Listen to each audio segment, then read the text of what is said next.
Este debate inútil que está usted sosteniendo tiene que ver con que respete el procedimiento para las discusiones en esta sala. Lo único que está pidiendo el senador es hacer uso de la palabra en términos de que fue aludido personalmente. No quiere abordar el punto de acuerdo que se ha discutido y que se turnó a comisiones, porque ya entendimos que es un asunto que se va a discutir más adelante. Aquí lo que usted debe de entender es que hay un derecho, que él tiene que hacer uso de la palabra y usted se lo quiere negar, y esta parte no la podemos permitir. Muy bien. Le solicito a la Secretaría, consulte a la Asamblea si se otorga el uso de la palabra. Haga la consulta.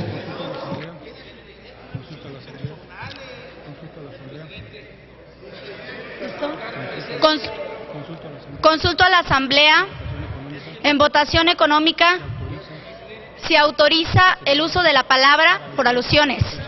Al senador delegado. Quien esté por la afirmativa. Quien esté por la afirmativa. Quien esté por la afirmativa. Permítame, senador. Permítame, senador. Permítame, por favor. Le ruego un momento, por favor. Tiene el uso de la palabra el senador Cervantes. Ya le dieron la palabra ya. Sí, pero ya le dieron la palabra al senador. Uso de la palabra, senador Payán. Un segundo. Está en turno.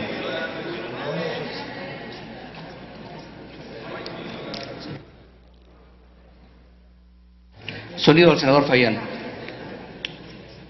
Gracias, presidente. Presidente, compañeros senadores, yo creo que estamos cayendo en un debate estéril. Es poco sano para el desarrollo de la Asamblea y de este Pleno el que tenga que someterse a consideración del mismo un derecho que está establecido y que acaba de ser leído en el reglamento. Todo compañero que es aludido, tiene el legítimo derecho de poder pedir el uso de la palabra, y nuestro reglamento establece que se le debe conceder hasta por 5 minutos. No coincido con el compañero del PAN que señala que entonces va a pedir rectificación de hechos e iniciar un debate. Ahí sí ya no, porque el asunto no está a discusión. Aquí no está pidiendo la palabra el compañero por rectificación de hechos, ni tratando de hacer un debate, sino haciendo uso del legítimo derecho que tiene para, al ser aludido, hacer uso de la palabra hasta por 5 minutos, y ahí termina el asunto, presidente. No sé si usted nos obsequie a la Asamblea el que, en cumplimiento del artículo del reglamento que acaba de ser leído por la Secretaría, se le conceda por alusiones personales el uso de la palabra, y ahí concluye el procedimiento porque ya fue turnado a la comisión respectiva. Eso es cuanto, señor presidente. Correcto. Con esa precisión no estamos en debate, justamente para hacer alusiones. Tiene usted la palabra. Enseguida, por favor.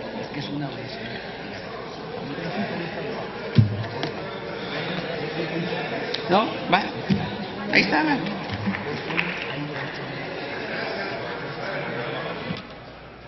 Gracias, presidente. Muchas gracias, presidente. Qué bueno que no se sienta un mal precedente que en alusiones personales se tenga que votar. Muchas gracias, presidente. Bueno, a ver, senadora Cuevas. Senadora, ya está en el Senado. Pues acaba usted de decir aquí en tribuna que no cuenta la fiscalización. Senador, le recuerdo que no hay diálogos, es simplemente alusiones personales. Lo que acabamos de escuchar aquí es que no cuenta los órganos de fiscalización que se establecen en el gobierno de la Ciudad de México. O sea, que no tiene ningún valor la participación de la Asamblea Legislativa, incluyendo los diputados de Acción Nacional y otros partidos en su trabajo, que son los responsables de verificar las auditorías que hace la Contaduría Mayor. O sea, parece que no vale nada. Y a usted no le revisó las cuentas, Marcelo Ebrard.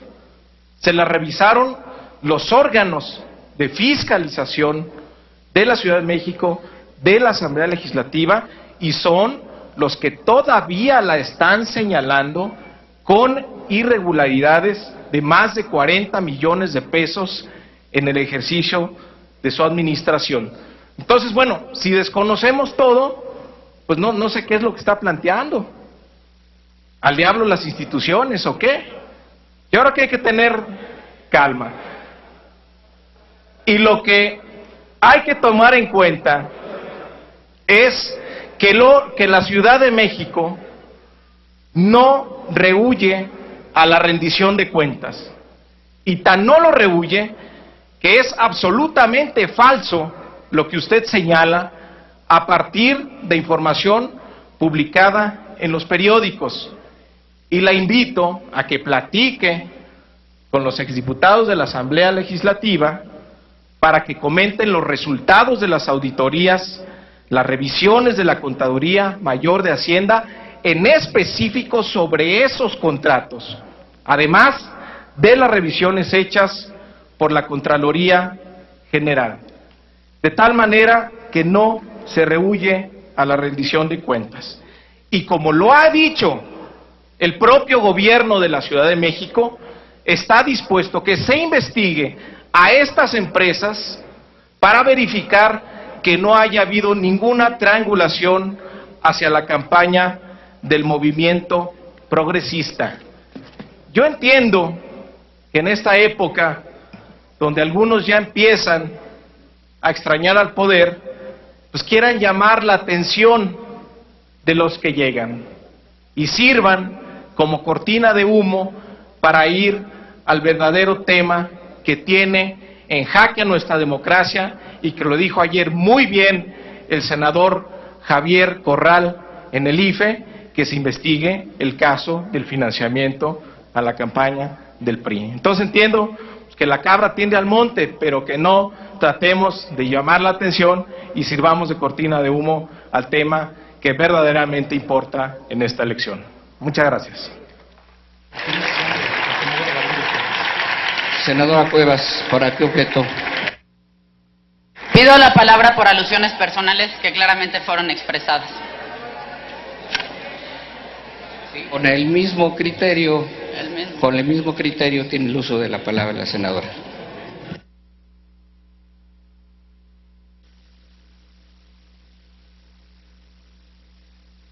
Compañeras y compañeros senadores, no deja de extrañarme las palabras que se expresaron anteriormente en esta tribuna. Y no me extrañan porque sin duda venir aquí a escuchar a quien hizo los pagos a esas asociaciones, pues la verdad, ¿qué podríamos escuchar? ¿Quién firmaba esos cheques? ¿Quién hizo esos depósitos? ¿Qué otra explicación podría venirnos a dar más que él sí le cree al Contralor, que él sí le cree a la Asamblea Legislativa, cuando habrá que recordar que en la Asamblea Legislativa, desde hace muchísimos años, prevalece una mayoría, en muchas ocasiones no dispuesta a pactar, del PRD y sus aliados? Entonces, ¿cómo vamos a pensar que pudiera haber? Señor senador, si quiere expresar algo, permítame un segundo, tribuna. senadora. Senadora Barrales. ¿Cómo podríamos? Senadora, permítame. Senadora Barrales, ¿con qué objeto? Gracias, presidente. Para solicitar la posibilidad de que le pregunte a la oradora si acepta una pregunta. Me daría muchísimo gusto, pero luego se dan por aludidos y generan aquí mucho desorden. La No realidad, la acepta, continúe, por favor. La realidad, y lo que a mí, como capitalina, me hubiera gustado escuchar de quien le hizo esos pagos a esas sospechosas donaciones, es una verdadera explicación. Me hubiera gustado escuchar que no hubo irregularidades, Me hubiera gustado escuchar a funcionarios que tuvieran la conciencia tranquila.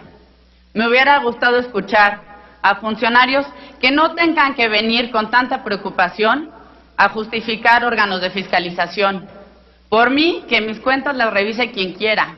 No entiendo por qué les preocupe tanto que se meta la Auditoría Superior de la Federación a revisar esas cuentas. Claramente lo dice la gente, quien nada debe, nada teme. Me llama mucho la atención encontrar exfuncionarios tan preocupados porque se revisen sus cuentas. Las mías están a la vista de todos. Yo no tengo nada que esconder, así lo expresé a la Contraloría, a quien le pedí que por favor, en un oficio que incluso circuló en los diarios de circulación nacional, que por favor me citara e incluso lo hiciera, si era necesario, públicamente, porque yo no tengo nada que esconder. A mí no me vienen con ese tipo de dramas sobre las instituciones. Quien manda al diablo a las instituciones no es otro que quien fue el candidato de las izquierdas. Quien ha mandado una vez más a las instituciones no es otro que López Obrador, que días antes de la elección estaba en el IFE diciendo que esta vez no las iba a mandar, y ahora, una vez más, lo vemos tomando plazas públicas. Aquí el tema de fondo es muy sencillo. Existe una presunción de recursos públicos que acabaron en la campaña de López Obrador. Lo que quisiéramos saber, lo que a mí, como capitalina, me hubiera gustado escuchar, es al menos tener una posible certeza, alguna esperanza de que nuestros impuestos no acabaron en una campaña política.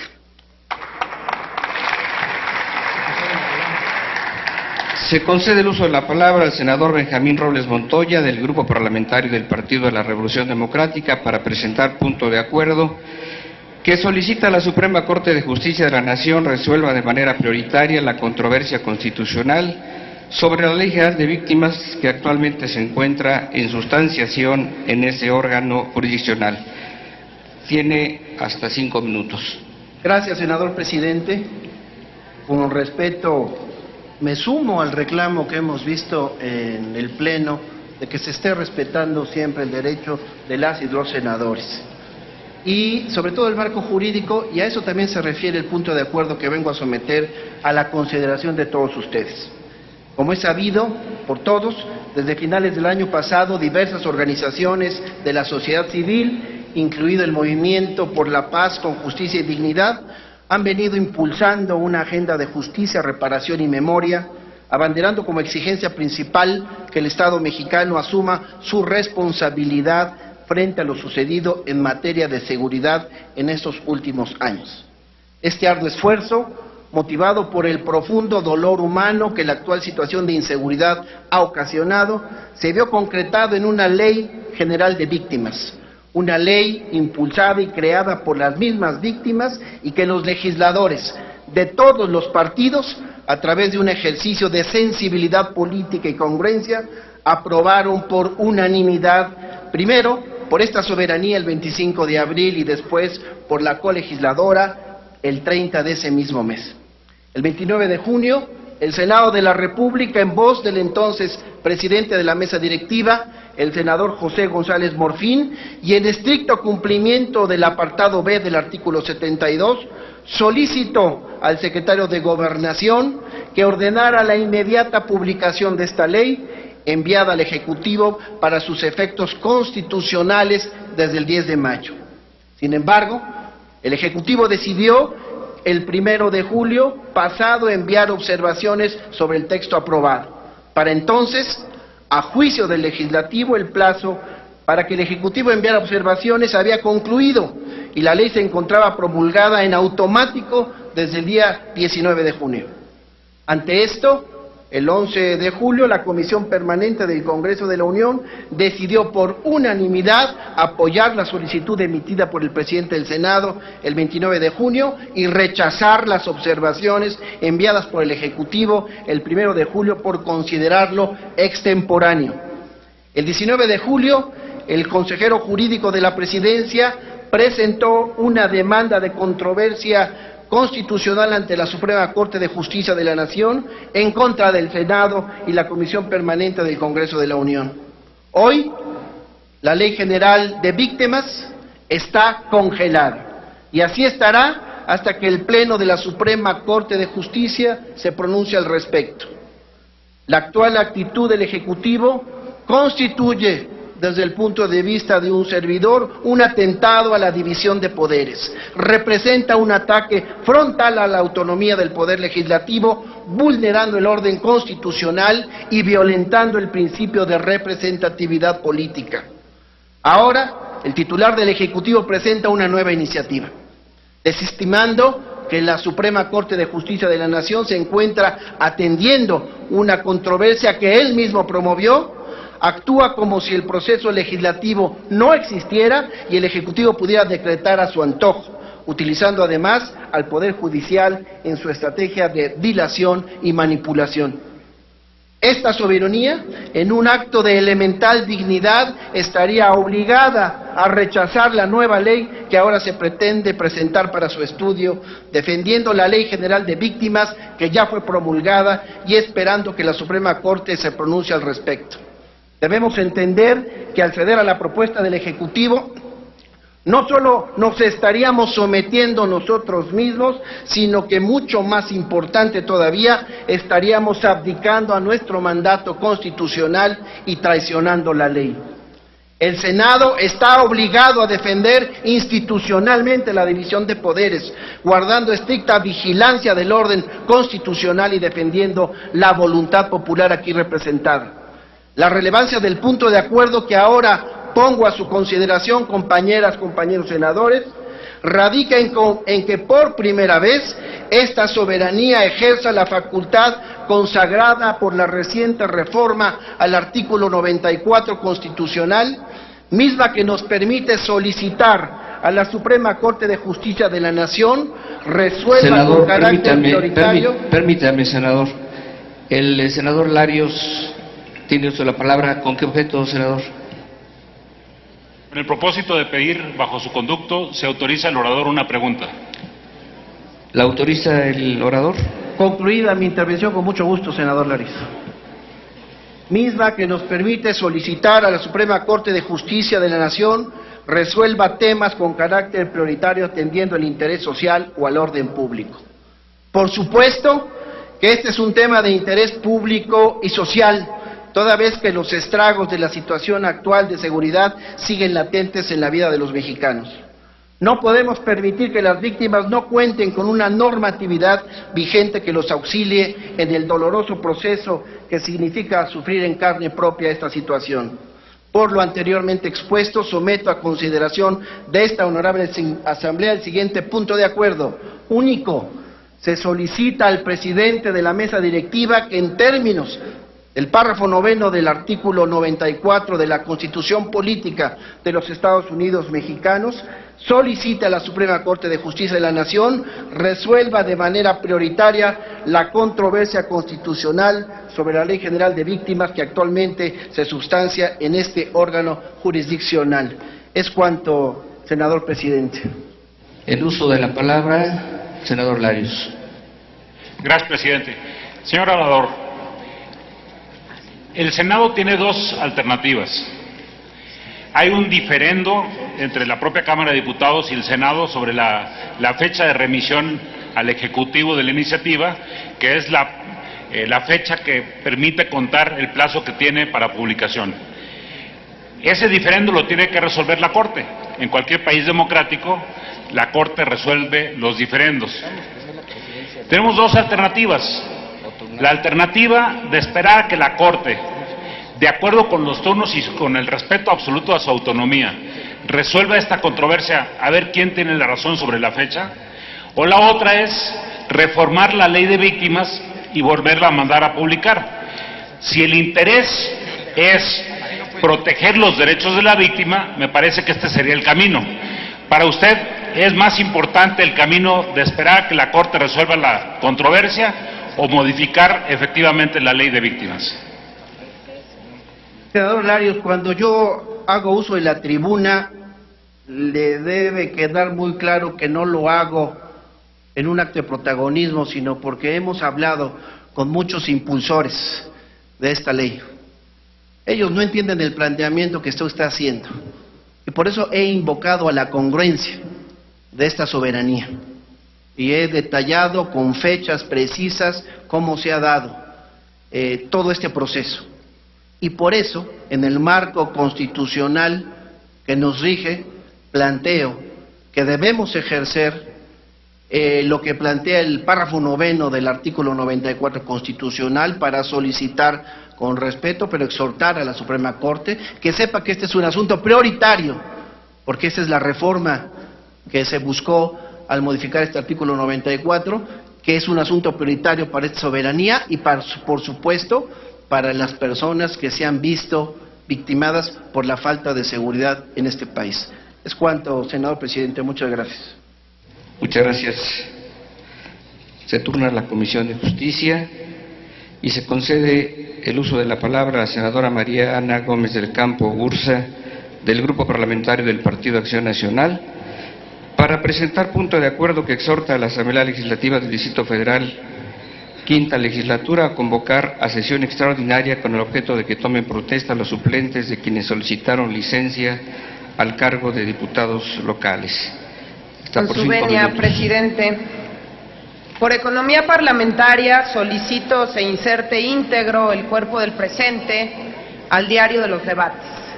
Presentamos esta proposición con punto de acuerdo porque lo ocurrido el día de ayer durante la sesión ordinaria de la Diputación Permanente de la Asamblea Legislativa es una violación a la ley. La Diputación Permanente aprobó el 29 de agosto del año en curso la licencia definitiva solicitada por 20 de los diputados que integraron la quinta legislatura. Esas licencias fueron acordadas previamente por la Comisión de Gobierno de la Asamblea el día 20 de agosto, fecha en que se resolvió concederlas. Los artículos 23 y 58, en su fracción 14ª de la Ley Orgánica de la Asamblea Legislativa del Distrito Federal, disponen el procedimiento para que los diputados suplentes sean llamados a rendir la protesta. Estos artículos literalmente señalan que, artículo 23, el diputado que solicite licencia deberá hacerlo por escrito dirigido al presidente de la mesa directiva de la Asamblea, quien lo pondrá inmediatamente a consideración del Pleno para que éste resuelva lo conducente. Durante los periodos de receso, la Comisión de Gobierno resolverá lo conducente sobre las licencias que se soliciten. Inmediatamente que la solicitud de licencia sea aprobada, se deberá proceder a llamar al suplente para que rinda la protesta constitucional y tome posesión del encargo. Artículo 58. Son atribuciones de la Diputación Permanente durante los recesos conocer cuando los diputados sean separados de su encargo, así como conocer de las licencias cuando sean aprobadas por la Comisión de Gobierno y citar al suplente para que rinda la protesta de ley correspondiente. El día de ayer, a pesar de que la ley orgánica es clara y señala que los diputados suplentes debían ser llamados inmediatamente para asumir sus cargos de representación popular, esto no se llevó a cabo.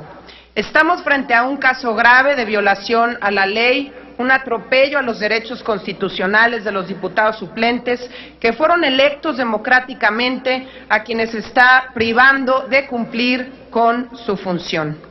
Además, estos hechos representan también un atentado contra la vida institucional de la Asamblea Legislativa y contra la vida democrática de la Ciudad de México. Las instituciones tienen que funcionar hasta el último día de su mandato. Es por eso que presentamos esta proposición con punto de acuerdo por el que se exhorta a la Asamblea Legislativa del Distrito Federal, quinta legislatura, a que convoque inmediatamente a sesión extraordinaria con el objeto de que tomen protesta los suplentes de quienes solicitaron licencia al cargo de diputados locales. Es cuanto, presidente. Un momento, senadora, por favor. Senadora Barrales, ¿con qué objeto? Gracias, presidente. Con el objeto de solicitar, le pregunte, por favor, a la oradora si me acepta una pregunta. Sí, con mucho gusto. Muchas gracias, Adelante. senadora.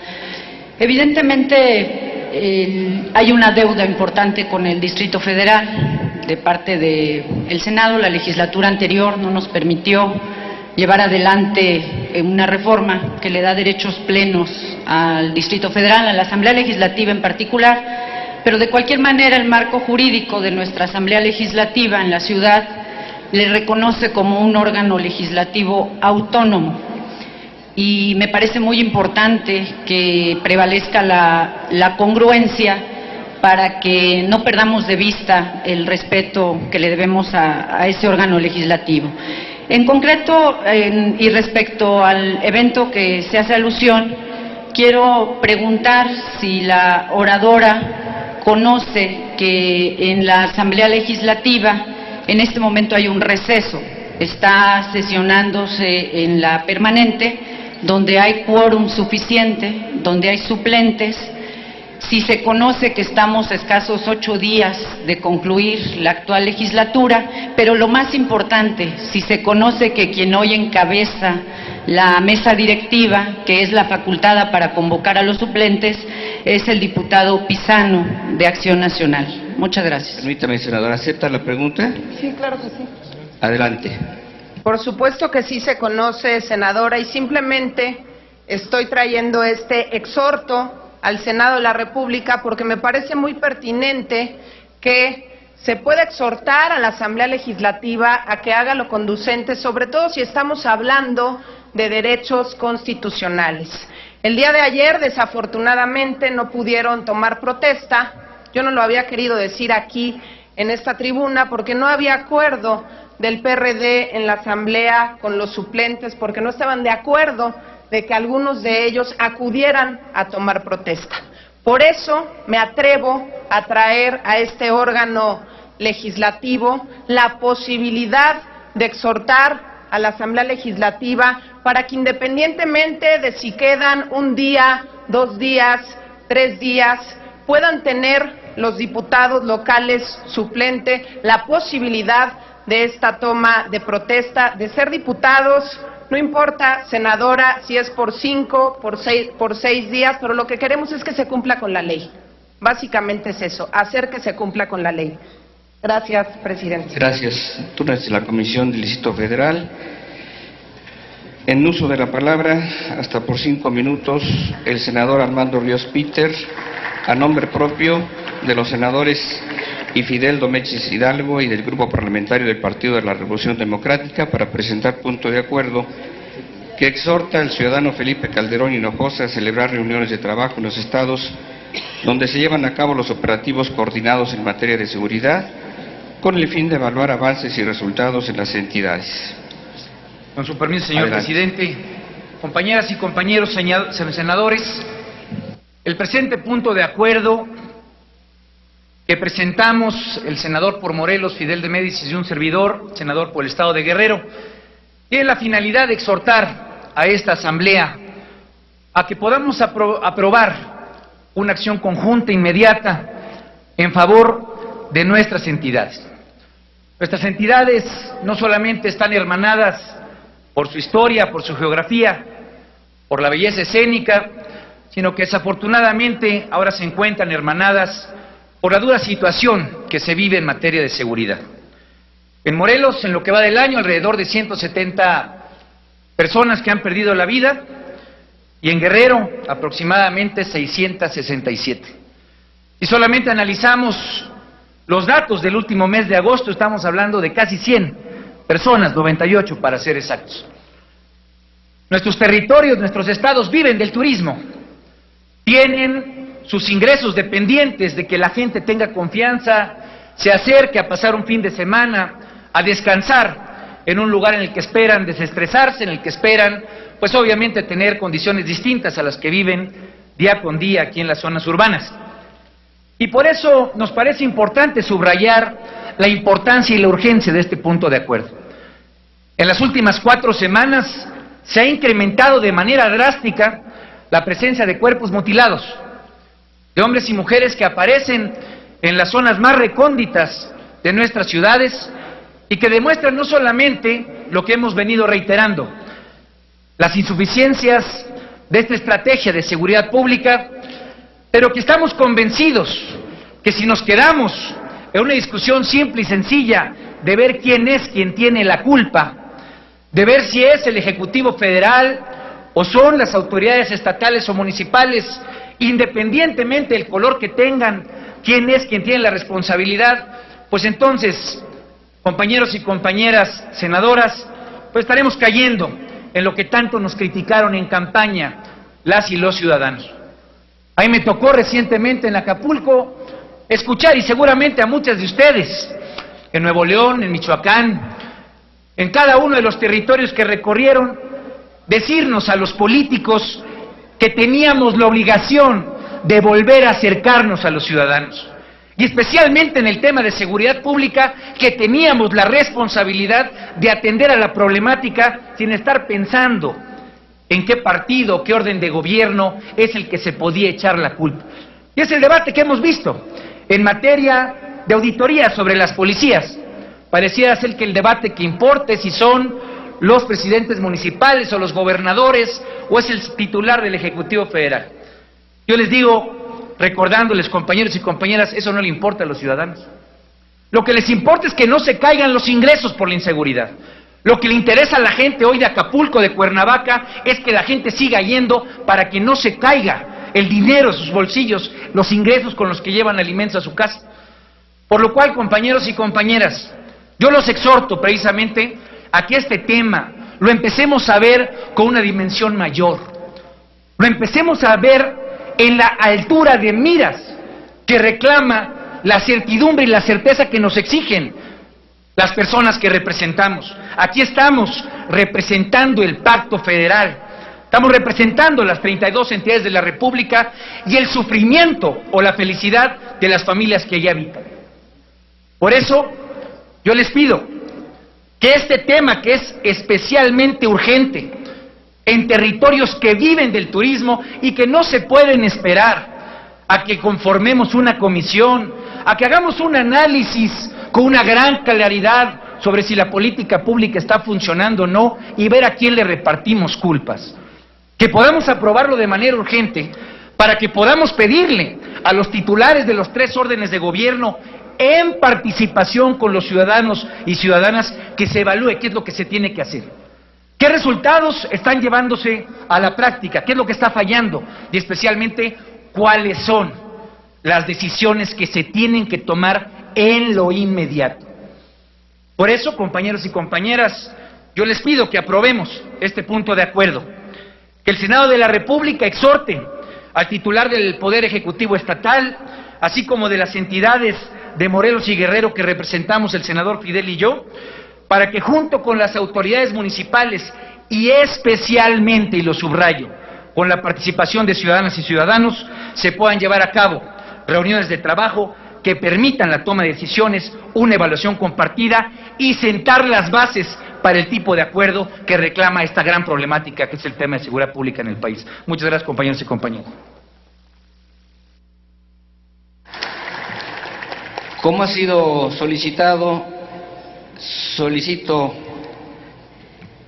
a la Secretaría que con fundamento en los artículos 109, senadora, en uso del... ¿Con qué objeto, senadora?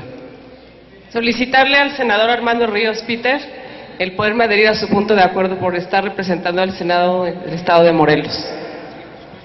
Gracias. Aceptado. Como se ha solicitado, con fundamento en lo expuesto por los artículos 109 y 110 del reglamento, consulte la Secretaría a la Asamblea en votación económica si el anterior asunto se considera de urgente resolución. Consulto a la Asamblea. Quienes estén por la afirmativa, a favor de manifestarlo levantando su mano.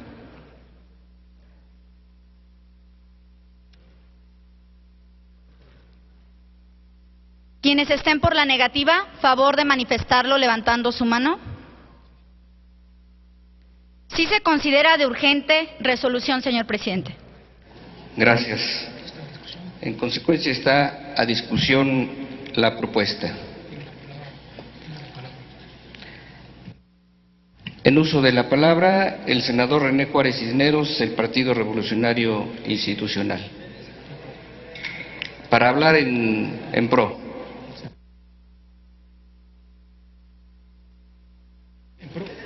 ¿En pro o en contra? ¿Perdón? ¿En pro o en contra? En pro o en contra, senador. ¿En pro? En pro, queda enlistado.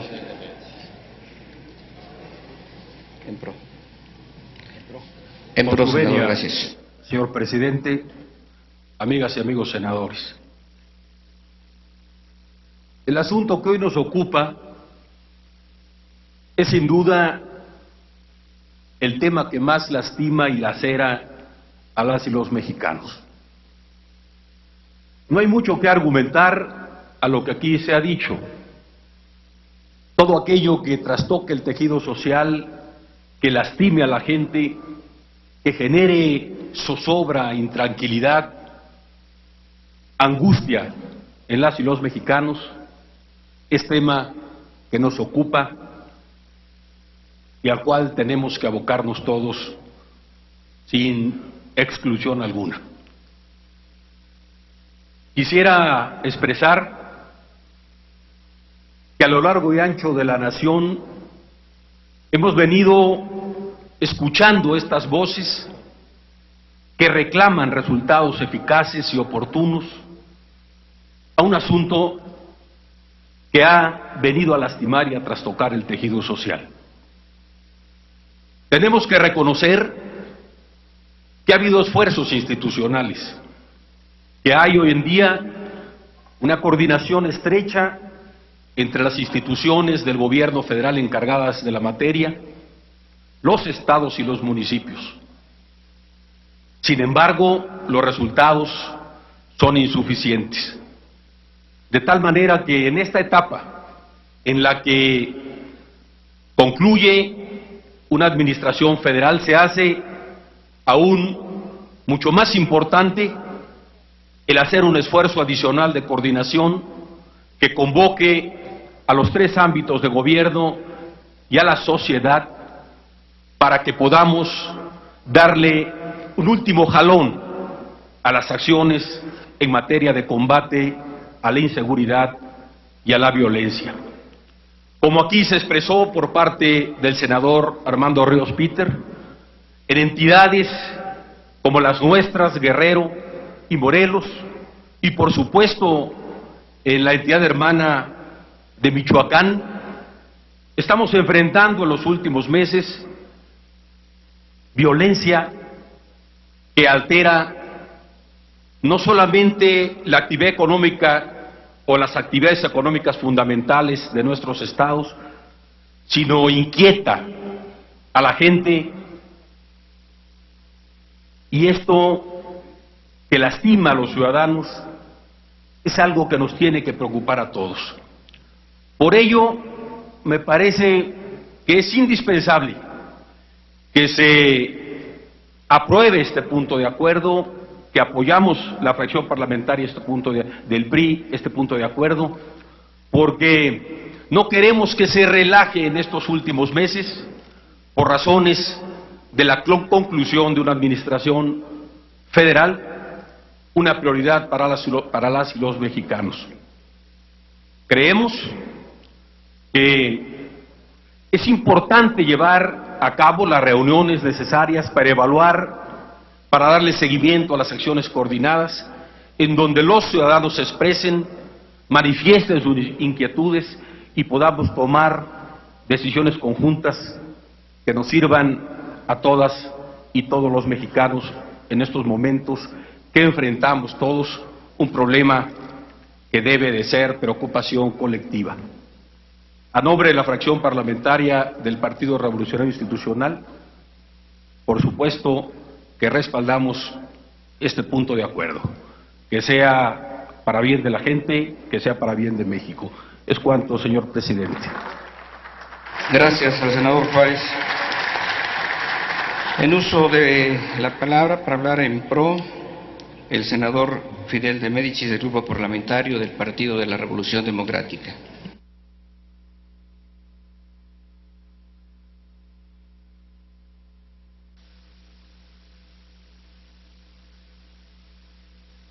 Venia, compañero presidente, compañeros senadores, compañeras senadoras, cuando pensamos en este punto de acuerdo, el senador Armando Ríos y su servidor, por supuesto que reflexionamos mucho en lo que está pasando en este país Morelos ha sido uno de los estados más golpeados por la violencia, con la complacencia de los gobiernos estatales de Acción Nacional. Primero, Sergio Estrada Cajigal Ramírez, que fue enjuiciado políticamente por la Cámara local por sus vínculos con el narcotráfico. Después, por el actual gobernador Marco Antonio Adame Castillo, que en su haber tiene el haber liberado a la Barbie. Cabeza de vaca, el secretario de Seguridad Pública durante el gobierno de Estrada Cajigal, fue ratificado por Marco Antonio Adame Castillo. Refiere en su declaración la Barbie, ahora ya preso, que fue aprehendido por Cabeza de Vaca y que por instrucciones superiores fue dejado libre y que a cambio de esa libertad le otorgó un donativo de $50,000 a quien lo había liberado, es decir, a Cabeza de Vaca. Calderón deja a nuestro país en guerra y nos preocupa el hecho de que Enrique Peña Nieto ha declarado que no va a cambiar la estrategia para combatir a la delincuencia organizada. El Senado de la República, por supuesto, que tiene que estar pendiente de las acciones que contra la delincuencia organizada emprenda el presidente electo de este país. México no se merece lo que le está pasando. México no merece vivir una etapa de terror más. El pueblo tiene una psicosis colectiva y la obligación del gobierno de Peña Nieto es coadyuvar con una estrategia diferente para que México salga de esta pesadilla. Recuerdo que hubo una campaña sucia contra nuestro candidato en el 2006, Andrés Manuel López Obrador, acusándolo de que era un peligro para México. Y veamos quién resultó el peligro para nuestro país. Por eso, los senadores y senadoras del PRD no reconocimos jamás a Felipe Calderón Hinojosa. Su estrategia ha dejado más de 100,000 muertos. Las cifras en Morelos, una vez que se instala el Morelos Seguro: mayo, 48 ejecutados, 44 hombres, 3 mujeres y un menor. Junio, 51 ejecutados, 44 hombres, 7 mujeres. Julio, 79 ejecutados, 69 hombres, 4 mujeres, 6 menores. Agosto, 57 ejecutados, 40 hombres, 14 mujeres y 3 menores. Es decir, de mayo a agosto, en mi estado van 235 ejecutados. ¿Cómo no se va a ahuyentar el turismo?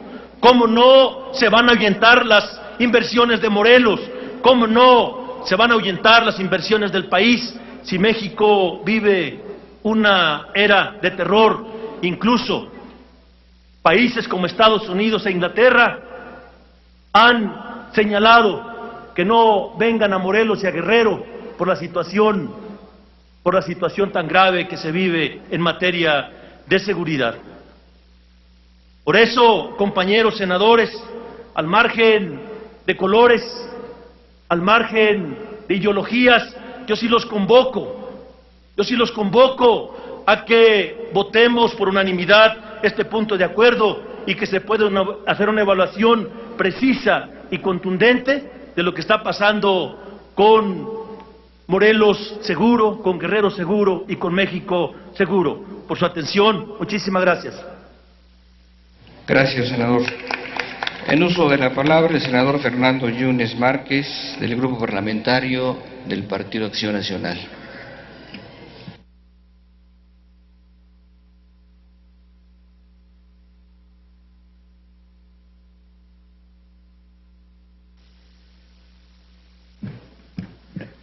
Con el permiso de la Presidencia.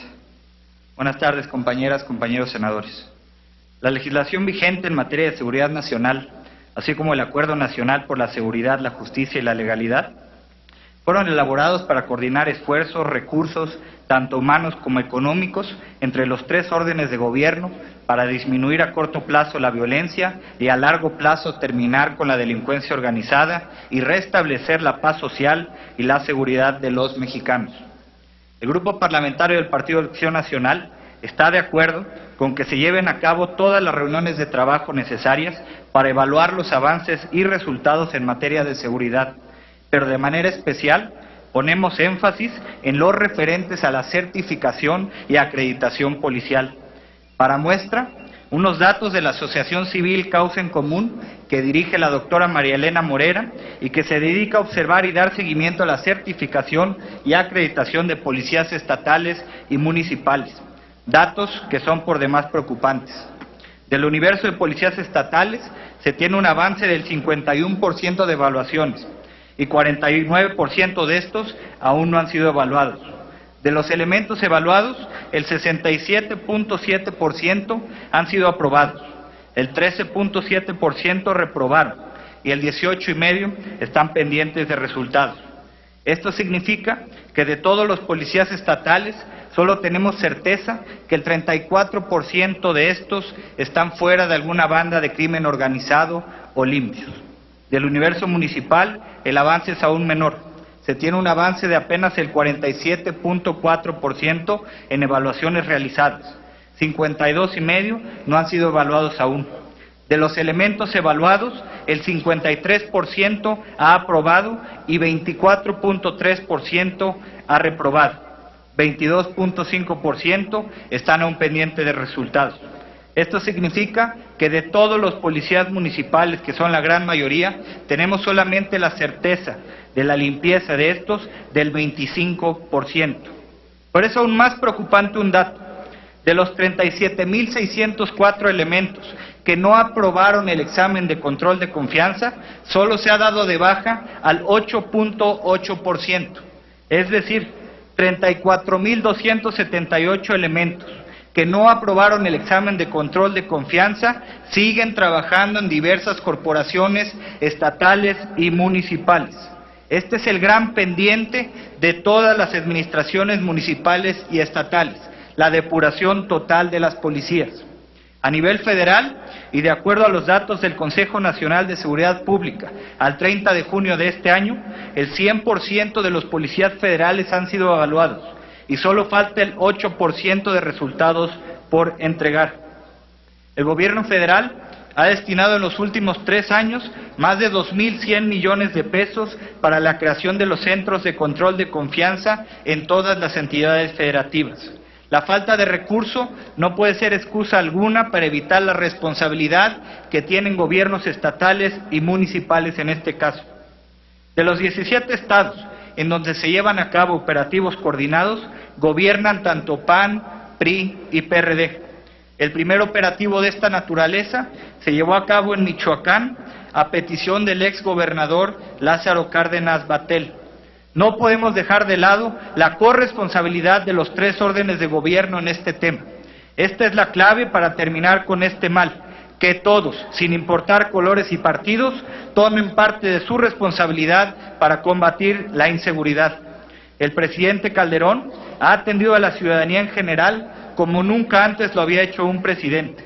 En especial, en el tema de seguridad ha sido sensible al respecto. Como lo hizo en Juárez, lo ha hecho en toda la República. Ha escuchado y llevado las inquietudes y preocupaciones de los mexicanos. Los senadores de Acción Nacional estamos a favor de este punto de acuerdo, pero de igual forma pensamos que se debe exhortar a las entidades federativas a terminar con la creación de los centros de evaluación y control de confianza, así como la inmediata acreditación y certificación del 100% de sus policías estatales y municipales, para que de esta forma los ciudadanos se vuelvan a sentir tranquilos con tener policías locales y federales confiables. Es cuanto. Gracias. Ha solicitado el uso de la voz el senador Preciado del Grupo Parlamentario del Partido de Acción Nacional para hechos.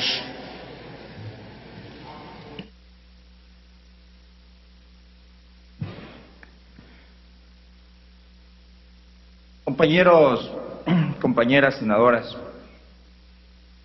por supuesto que el tema de seguridad es uno de los temas más delicados en el país y por supuesto pues no podemos estar en contra de que se lleven a cabo acciones que vengan a mejorarla.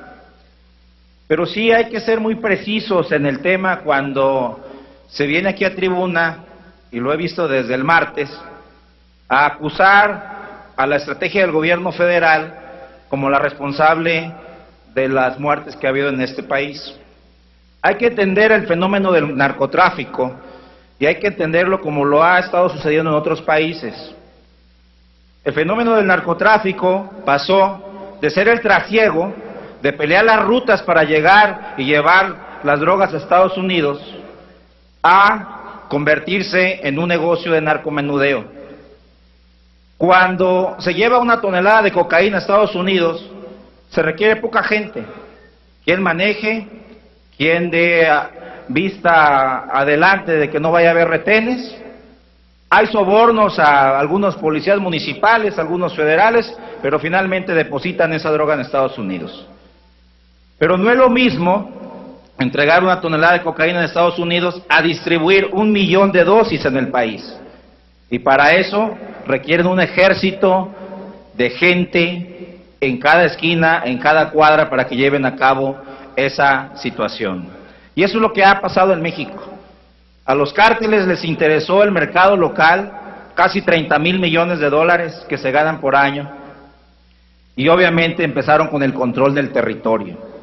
Y control del territorio es pelear cada manzana, cada municipio y cada estado. Y por supuesto, un cártel corre al otro, un cártel amenaza al otro. ¿Y cómo lo hacen? A través de ir eliminando a sus propios elementos que llevan a cabo este tipo de violencia.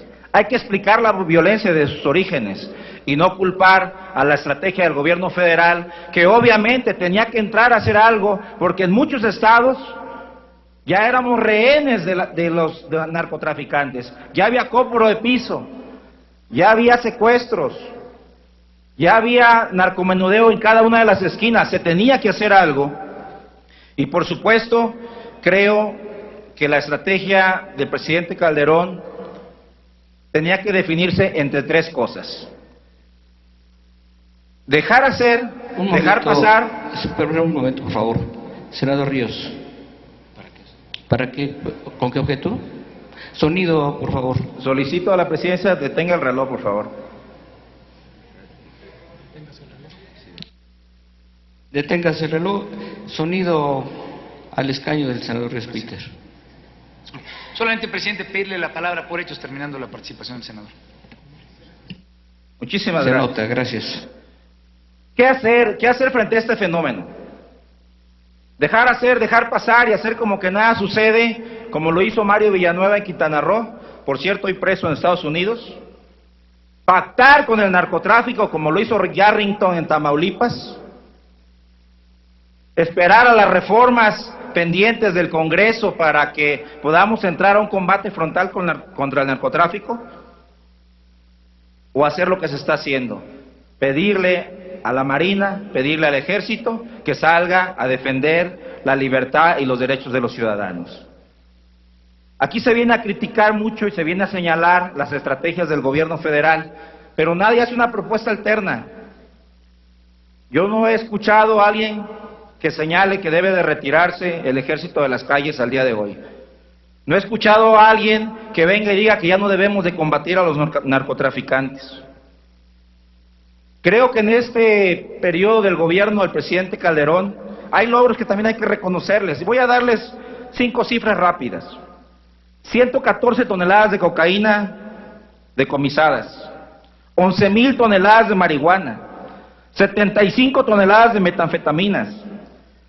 Se han asegurado 100,000 vehículos terrestres, 515 marítimos, 578 aéreos y más de 1,000 millones de dólares en efectivo.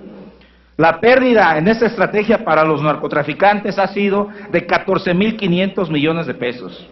Entre diciembre de 2006 y julio de 2012 se aseguraron 150,000 154,000 armas, más del 70% que en años anteriores. 16 millones de municiones. Pero además, y algo que es muy importante que lo tengamos en cuenta, 18,000 granadas y explosivos. Y se han capturado 22 de los 37 criminales más buscados por la Procuraduría General de la República. Vamos a votar a favor del punto de acuerdo, pero creo que debemos de tener una visión más objetiva respecto el por qué nace la lucha contra el narcotráfico y, en segundo lugar, cuáles son los verdaderos alcances de este trabajo por parte del Gobierno federal. Gracias, senador. Para hechos tiene el uso de la palabra el senador Ríos Peter.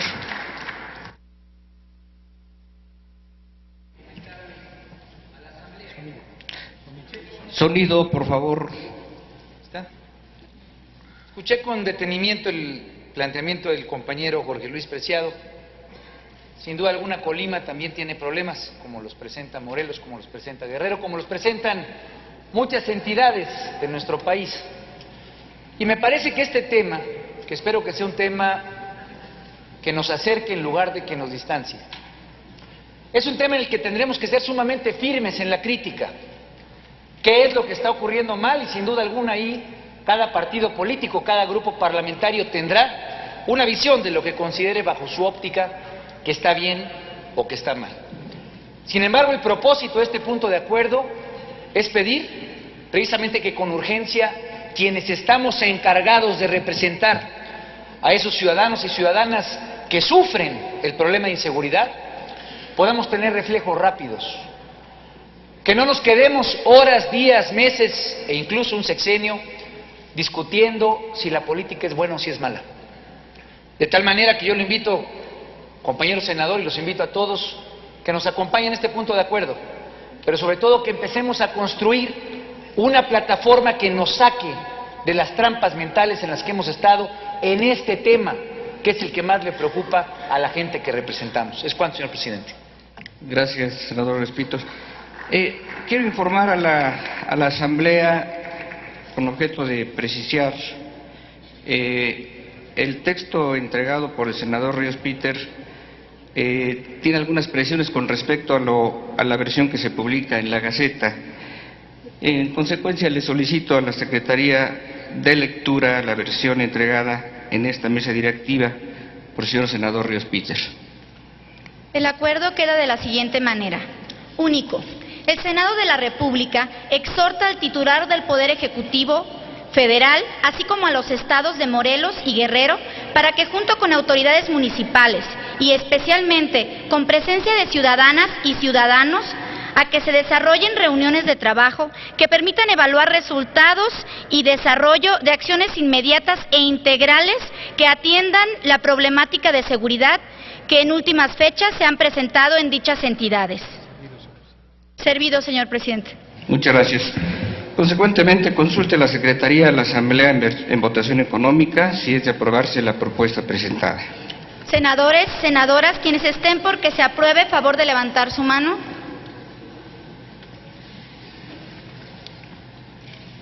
Gracias. Quienes estén por que se rechace, favor de manifestarlo levantando su mano. Aprobada la propuesta, señor presidente.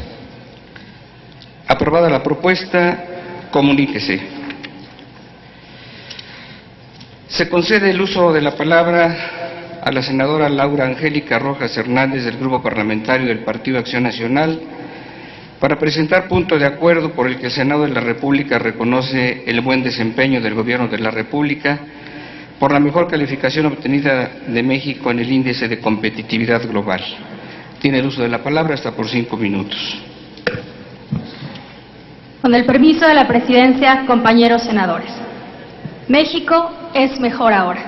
La economía ha sido manejada con total responsabilidad en los 2 últimos sexenios, particularmente en la gestión del presidente Felipe Calderón. La fortaleza de nuestra economía ha sido reconocida incluso a nivel internacional. Durante el primer semestre de 2012, el Producto Interno Bruto registró un crecimiento real anual de 4.3%. que es mayor al promedio de los países pertenecientes a la Organización para la Cooperación y Desarrollo Económicos. El gobierno del presidente Felipe Calderón ha recibido numerosos reconocimientos en esta materia. En 2010, durante la reunión anual de gobernadores del Banco Mundial y del Fondo Monetario Internacional, la política económica de México recibió comentarios positivos por parte de la comunidad internacional. Igualmente, en 2011, la revista Latin Finance otorgó al gobierno mexicano el reconocimiento como el mejor emisor soberano, así como el premio a la mejor emisión de deuda soberana en el marco de los premios Deal of the Year Awards. Esta buena gestión económica se refleja en los resultados de México en el Índice de Competitividad Global 2012-2013, que publica el Foro Económico Mundial, donde se analiza anualmente la capacidad de un país para determinar su productividad y crecimiento en mediano plazo, con base en una serie de factores trascendentes para reconocer las fortalezas y debilidades de cada acción. En su publicación más reciente, el Índice de Competitividad Global colocó a México en su mejor calificación en la historia, al alcanzar 4.36 en un rango de 1 a 7. El año pasado registró una calificación de 4.29 y así alcanzamos el lugar 53 de 144 economías, avanzando 5 lugares en la medición. De los 12 pilares del índice, México mejoró en 7: desarrollo de mercado financiero, eficiencia del mercado laboral, instituciones, sofisticación de negocios, innovación, eficiencia del mercado de bienes y salud, así como en educación primaria. Pero además del reconocimiento internacional, los indicadores internos muestran el correcto manejo económico. Desde el 2001, la inflación se ha reducido de forma drástica. Del promedio de 19.5% que se tuvo durante la década de los 90, los gobiernos del PAN lograron reducirlo a un 5.4% en promedio anual. La inflación de la canasta básica se redujo de un 20.3% en la década de los 90 a un 5.1% de la inflación actual en promedio. Existe un permanente crecimiento de inversión en el país. Ayer se anunció que Audi invertirá $1.300 millones en la primera fase de la construcción de su nueva planta en Puebla. La planta, la primera de la marca en el continente americano, comenzará a construirse a mediados de 2013 y se espera que hacia 2016 produzca unas 150,000 unidades anuales. Y no se trata de un hecho aislado en esta industria. México sigue consolidándose como una potencia productora y exportadora en la industria automotriz y de autopartes. La producción durante 2011 fue 50% mayor que la alcanzada durante el periodo de 1990 a 2000. Conscientes de que México tiene aún muchos retos, cuya resolución depende en gran medida de nosotros mismos, así como de los otros poderes, especialmente en el orden local, no podemos negar que en esta materia México ahora es mejor. Por lo anteriormente argumentado, someto a la consideración de esta honorable Cámara de Senadores la siguiente proposición con punto de acuerdo. Primero, el Senado de la República reconoce el buen desempeño económico del Gobierno de la República, reflejado en la publicación más reciente del Índice de Competitividad Global, que coloca a México con su mejor calificación en la historia al alcanzar 4.36 en un rango de 1 a 7 y avanzando 5 lugares. Segundo, se exhorta respetuosamente al Congreso de la Unión a instalar las comisiones legislativas que permitan la pronta dictaminación de las iniciativas pendientes en materia económica para seguir fortaleciendo nuestra economía y alcanzar el crecimiento necesario en beneficio de todos los mexicanos. Muchas gracias. Muchas gracias, senadora. Se concede el uso de la palabra se turna a Comisión de Comercio y Fomento Industrial. Se concede el uso de la palabra a la senadora Laura Angélica Rojas Hernández, del Grupo Parlamentario. Creo que se brincó Iris Beney. ¿Se lo va a designar? Correcto. ¿Todo en uno? ¿Las dos en uno? Correcto. Se brincó Iris Beney. Sí. En uso de la palabra, la senadora Iris Vianey Mendoza, del Grupo Parlamentario del Partido de la Revolución Democrática, para presentar punto de acuerdo para que la Junta de Coordinación Política constituya una comisión especial para el estudio del acuerdo comercial antifalsificaciones. Tiene uso de la palabra por 5 minutos. Gracias, presidente. Buenas tardes, compañeras y compañeros senadores. Sí, la llamada. El pasado 11 de julio, el Ejecutivo Federal firmó el Acuerdo Comercial Antifalsificación, ACTA, por sus siglas en inglés, a través del embajador de México en Japón, país depositario de dicho instrumento. En términos de lo dispuesto en el artículo 76, fracción primera de la Constitución Política de los Estados Unidos Mexicanos y los artículos 237 y 238 del Reglamento del Senado de la República, corresponderá ahora a esta Cámara iniciar el procedimiento especial de estudio, análisis y dictamen respecto a esta convención internacional.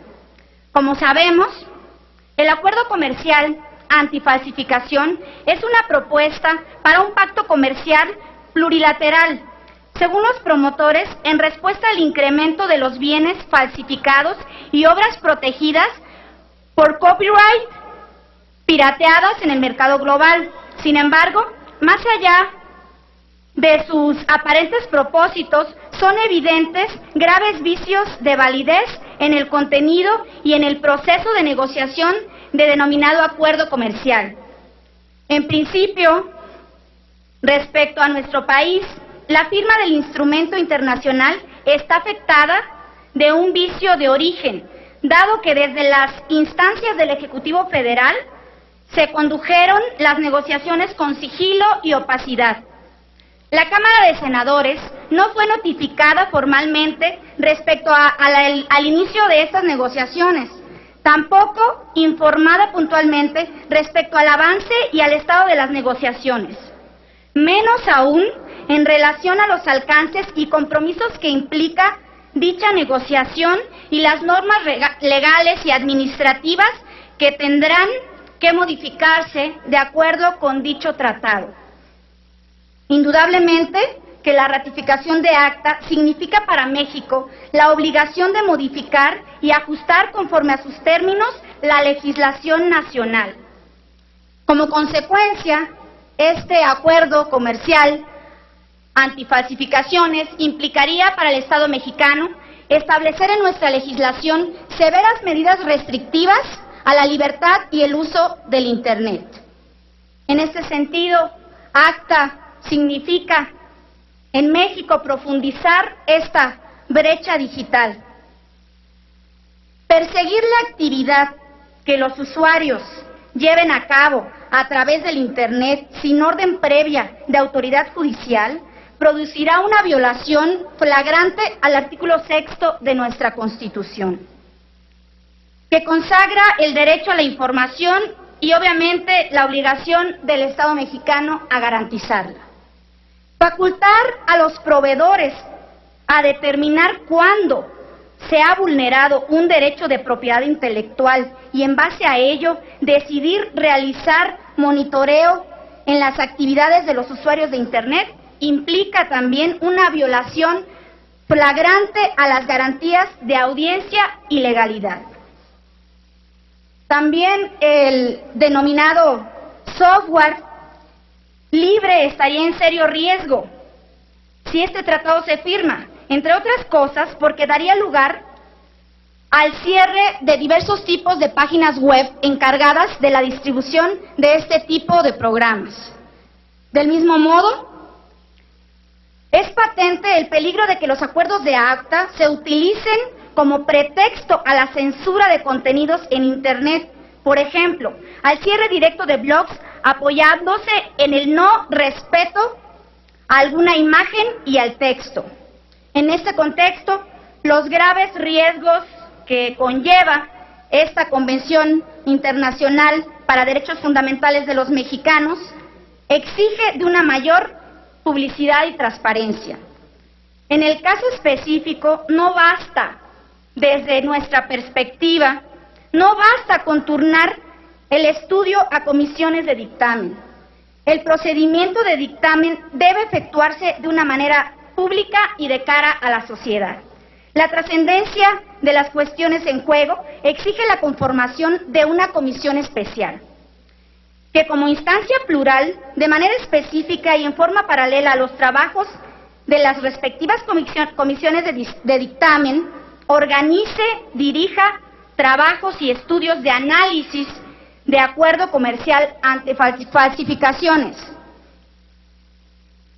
En vista de que los derechos y consideraciones anteriores y con fundamento a lo dispuesto en las disposiciones señaladas, someto a consideración de esta soberanía el presente punto de acuerdo, apelando también a que es nuestra responsabilidad el que todas las mexicanas y los mexicanos tengamos acceso al gran acervo cultural, educativo que hay en la red.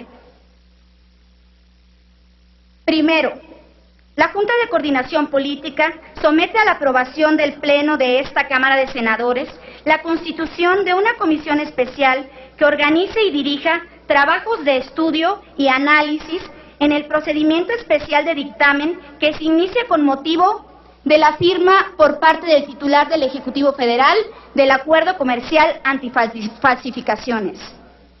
Segundo, la comisión especial tendrá por objeto organizar y dirigir en forma paralela los trabajos de las comisiones de dictamen respectivas, trabajos de estudio y análisis del Acuerdo Comercial Antifalsificaciones, desahogando una amplia consulta con expertos, académicos y representantes de organizaciones e instituciones de los sectores público, privado y social.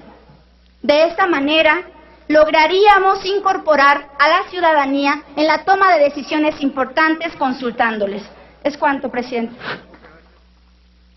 Gracias. Se turna a la Junta de Coordinación Política. Senador Lozano. Senador Lozano. ¿Con qué objeto, senador? Presidente, solamente para preguntarle a la senadora Mendoza si me permite sumarme a la solicitud de este punto de acuerdo. Me parece muy bueno, muy pertinente y quisiera también suscribir esta solicitud de punto de acuerdo. ¿Lo acepta la senadora? Sí, claro. Gracias. Aceptado. En uso de la palabra, la senadora Angélica de la Peña Gómez, del Grupo Parlamentario del Partido de la Revolución Democrática, quien presentará 5 puntos de acuerdo sobre diversos instrumentos internacionales, y debido a que su intervención corresponde a 5 propuestas diferentes, daremos flexibilidad, si no tiene inconveniente, para que todos vayan en paquete, senadora, si le parece. Muchas gracias. Muchas gracias, presidente. Por razones de tiempo voy a intentar hacer un resumen de los 5 tratados internacionales que hoy presento a esta soberanía.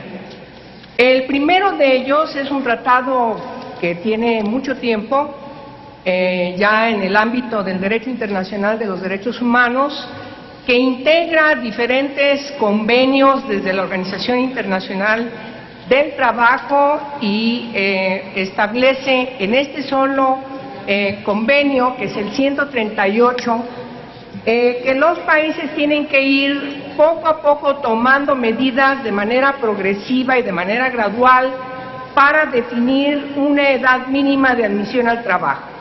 Es precisamente el convenio 138 de la OIT sobre la edad mínima de admisión al trabajo. En este sentido quiero mencionar de manera muy rápida que en la región, es decir, en América Latina, solamente faltan 3 países por aprobar este convenio. Me parece que también, rectifico, solamente faltan 3 países en los que está incluido México para constituir una comisión interinstitucional. Y es el único país que falta por aprobarlo. ¿Qué es lo que conlleva la aprobación de este tratado? Efectivamente, elevar la edad a 1 año más de como lo establece nuestro marco jurídico fundamental.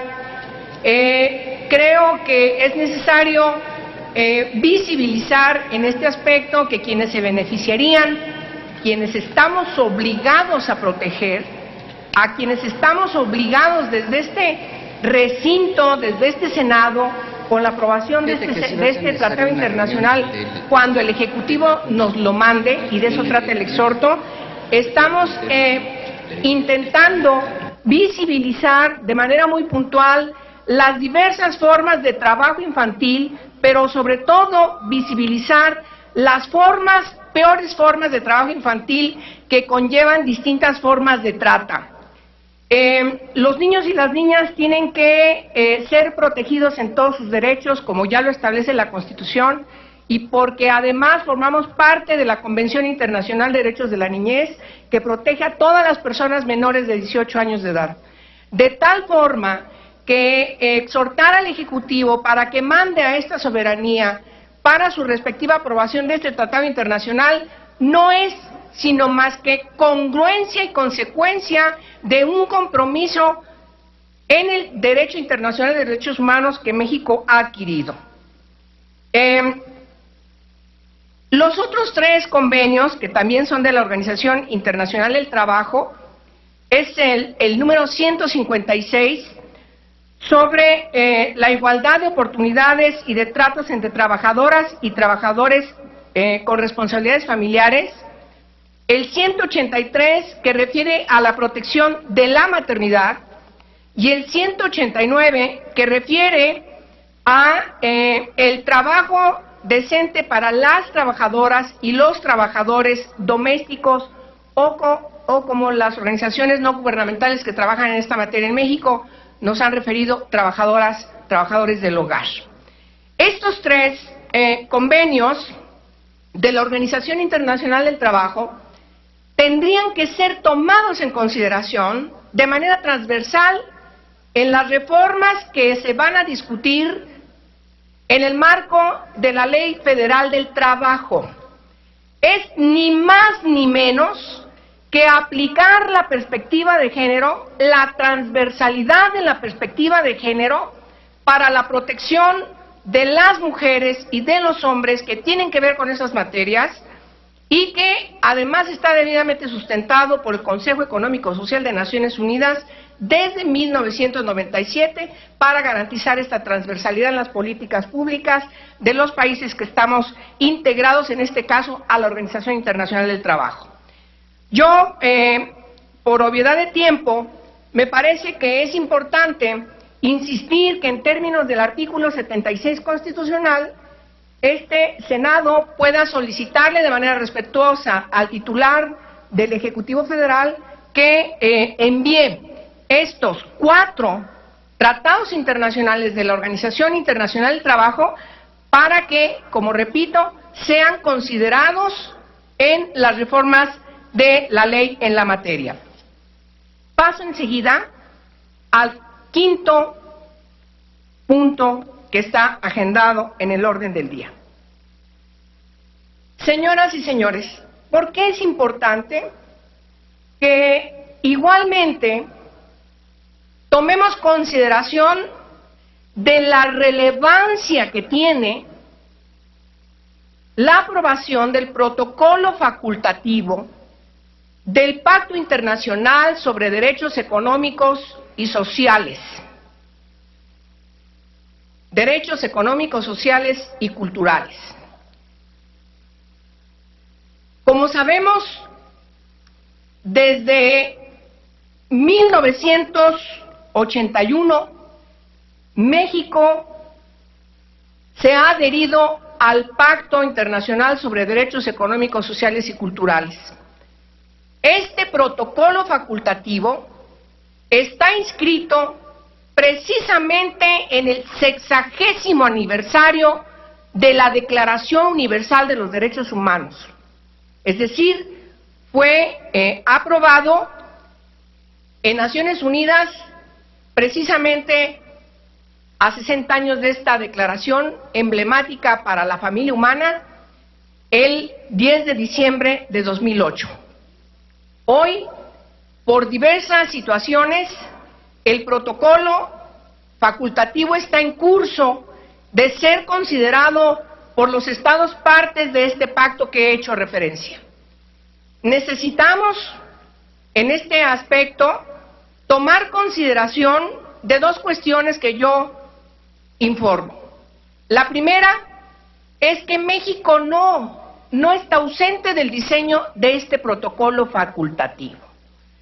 Como Estado parte, en las discusiones de Naciones Unidas, México participó de manera relevante en el diseño de este protocolo facultativo que llevó 10 años.